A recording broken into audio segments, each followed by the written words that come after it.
जे लोकप्रतिनिधी आहेत तर ते उपोषणकर्त्यांना भिकारचोट म्हणलेले आहेत, याच्याबद्दल काय म्हणता तुम्ही? तेच लोकप्रतिनिधी भिकारचोट आहेत. त्यांनी भिका मागून मागून आमचं खाल्लंय रे. आमच्या टाळूवरचं लोणी तुम्ही खाल्लंय रे.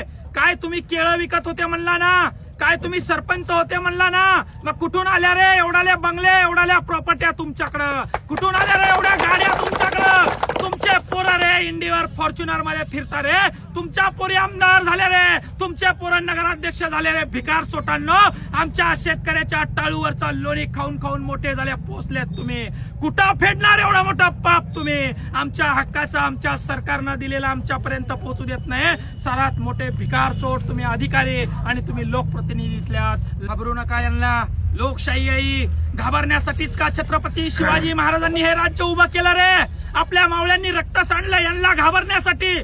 या वाळगुंडांना, हे वाळू काढणारे, हे रात्री दारू विकणारे, हे अवैध धंदे करणारे, हे आपल्या आई बहिणीवर वाईट नजर टाकणारे वाळगुंड, यांना तुम्ही घाबरतात का? छत्रपती शिवाजी महाराजांनी काय शिकवलं? डॉक्टर बाबासाहेब आंबेडकरांनी काय शिकवलं? अरे उभे राहा, मैदानात या, लोकशाहीची ही तलवार बाहेर काढून गावागावात इलेक्शनला उभं राहा. मी सांगतोय, पंचायत समितीला उभं राहा, जिल्हा परिषदला उभं राहा. यांची बोकांडी पाय देऊन निवडून या आणि आपले काम आपण स्वतः करा. वारंवार सांगतोय, या भेकडांना घाबरू नका. यांना वजन लागत असेल, अर्जावर यांना पैसा लागत असेल तर नारायणराव, विकासराव, इथून पुढचं आपलं उद्याचं आंदोलन ठेवा.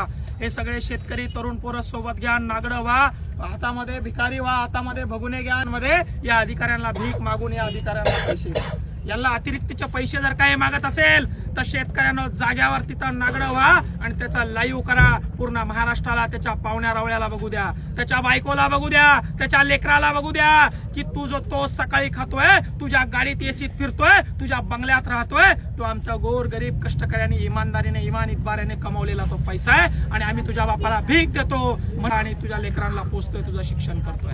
हे आंदोलन छेडल्याशिवाय आता पर्याय नाही. ही भ्रष्टाचाराची साखळी आता पोखरल्या गेली आहे. ग्रामसेवकापासून तर विभागीय आयुक्तापर्यंत यांचे धागेदोरे आहे. हे लोक पैसे घेतल्याशिवाय काम करत नाही आणि तुमच्यासारखे शेतकऱ्याचे तरणे बांड पोरं जर का आवाज याच्यावर उचलला नाही तर छत्रपती शिवाजी महाराजांच्या आणि डॉक्टर बाबासाहेब आंबेडकरांच्या स्वप्नातल्या महाराष्ट्रासारखा, स्वप्नातल्या देशासारखा आदेश कधीच होऊ शकणार नाही. म्हणून तिथल्या तरुणांनी आता जागवणं गरजेचं आहे. इथल्या प्रत्येक तरुणांनी आता सोंग घेणं गरजेचं आहे आणि प्रत्येक अधिकाऱ्याला टेबली उघडं पाडणं गरजेचं आहे.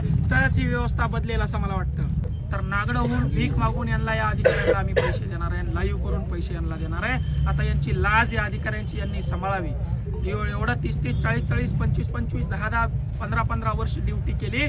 10-5 हजारासाठी आपली लाज घालू नका. याच्यानंतर एकही अधिकाऱ्यानं मस्टरसाठी ग्रामपंचायत पासून तर तहसीलदारापासून तर सीओ पर्यंत पैसे मागितले तर त्यांना उघडं पाडण्याचं काम या ठिकाणी आमची संघटना, आमचे तरुण बांधव शेतकरी पोरं या ठिकाणी करणार आहे. तर तसं काही काम पुन्हा एकदा करण्याची गरज वाटते का तुम्हाला? बघा, हे आंदोलन एका माणसाचं नाहीये, ही साखळी एका माणसाची नाहीये, ही पार मंत्रालयापर्यंतची साखळी आहे. मंत्रालयामध्ये 2-2 लाख रुपये दिले तेव्हा 20 लाखाचं काम मंजूर होतं. 20 लाखाचं काम मंजूर झालं, 1 लाख रुपये दिले तेव्हा त्याचं इस्टिमेट, त्याचं MB होतं. MB झाल्यानंतर पुन्हा 2 लाख रुपये दिले की त्याचं बिल खात्यावर येतं. अशा 20 लाखाच्या कामाला 5-5 लाख रुपये खर्च आहे.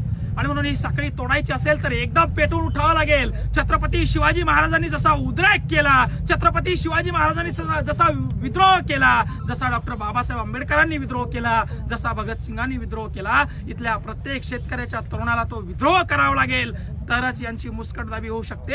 अन्यथा हे शेतकऱ्यांना गिळंकृत केल्याशिवाय राहणार नाही. हा एक मोठा राक्षस आहे आणि या राक्षसाला मारायचं असेल तर रामबाण उपाय एकच आहे. समोर या, टेबलावर झगडा, टेबलावर यांना जा विचारा. झोपलेले नाहीये त्यांनी, झोपेचं सोंग घेतलंय, सोंग.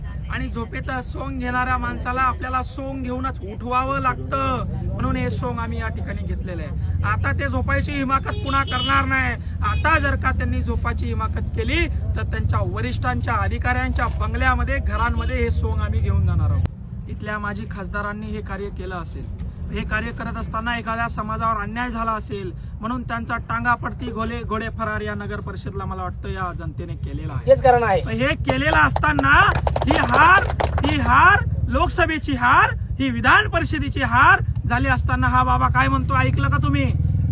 जातीय समीकरण बनलं म्हणून आमचं निवडून अरे आतापर्यंत जातीय समीकरण बनवून तुम्ही निवडून आल्यात.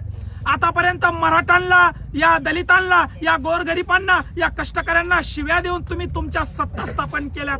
आतापर्यंत मुस्लिमांना शिव्या दिल्या, वेगवेगळ्या जातींना शिव्या दिल्या आणि जातीय समीकरण बिघडवण्याचं काम तर तुम्ही या ठिकाणी केलं.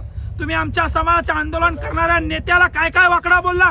तो नेता त्या ठिकाणी बीड मध्ये असताना देखील लाजा वाटू द्या रे. माजी जालन्याचे खासदार तुम्ही माननीय मनोज जरांगे पाटील या ठिकाणी येऊन गेले, तुम्हाला लाज कशी वाटली नाही. तुमचं घर या ठिकाणी एक पाऊलाच्या अंतरावर नाही आणि तुम्ही या ठिकाणी आलेलं नाही. तुमचं कर्तव्य अक्षरशः तुम्ही विसरलेले आहात आणि म्हणून जनता तुम्हाला आता उखडून फेडल्याशिवाय राहणार नाही. नवीन पर्याय या तालुक्याला निर्माण केल्याशिवाय राहणार नाही आणि नारायण लोखंडेच्या रूपात, विकास जाधवच्या रूपात असे एक ना अनेक तरुण या गावागावामध्ये तालुक्यामध्ये उभे राहणार आहे. या व्यवस्थेच्या छातडावर पाय देऊन ही व्यवस्था सुधारवण्याचं काम गोरगरीब कष्टकरी शेतकऱ्यांसाठी आता हे तरुण करणार आहेत आणि तरुण हे संघटन या ठिकाणी करतायत आणि त्याचं फळ या ठिकाणी आपल्याला हे दिसून येत आहे. आजच्या तरुणांना धंदा आहे का? आजच्या तरुणांना व्यवसाय आहे का? आजच्या तरुणांना नोकरी आहे का? मग तुमच्याकडे काय आहे? आजच्या तरुणांच्या लेकरांना शिक्षण तरी आहे का? जे तरुण शिक्षण घेत आहेत त्यांना व्यवस्थित शिक्षण तरी आहेत का?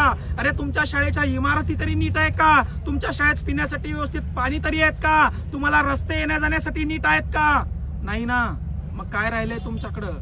ऐशोआराम तुमच्या वाट्याचं भोगलंय ना दानवे साहेबांनी. तुमच्या वाट्याचा ऐशोराम भोगलाय ना सत्तार साहेबांनी. तुमच्या वाट्याचा ऐशोराम भोगताय ना चव्हाण साहेब. तुमच्या वाट्याचा ऐशोराम भोगताय ना कल्याण काळे. अरे या सगळ्या लोकांनी लुटून खाल्लाय ना. टाळूवरचं लोणी खाल्लंय ना तुमच्या. कधी जागणार आहात? कधी तुम्हाला जाग येणार आहे? आता तुमच्या हातात मायबापो काही राहिलं नाही. अरे आता लढा. नागडं व्हायला घाबरताय काय? तुम्हाला नागडं केलं यांनी. तुम्ही मंद झालात. तुम्ही मानसिकतेमध्ये झगडतायत. अरे यांना झगडा, बाहेर या आणि या रणांगणात उडी घ्या, उभा राहा आणि यांना उत्तर द्या. याशिवाय आता तुमच्याकडे पर्याय राहिलेला नाही. नाहीतर तुमची देखील अवस्था त्या बांगलादेश सारखी, त्या नेपाळ सारखी, त्या श्रीलंकेसारखी, त्या म्यानमार सारखी झाल्याशिवाय राहणार नाही. ही गोष्ट या तरुणांनी, महाराष्ट्रातील शेतकऱ्याच्या पोरांनी लक्षात घ्यावी.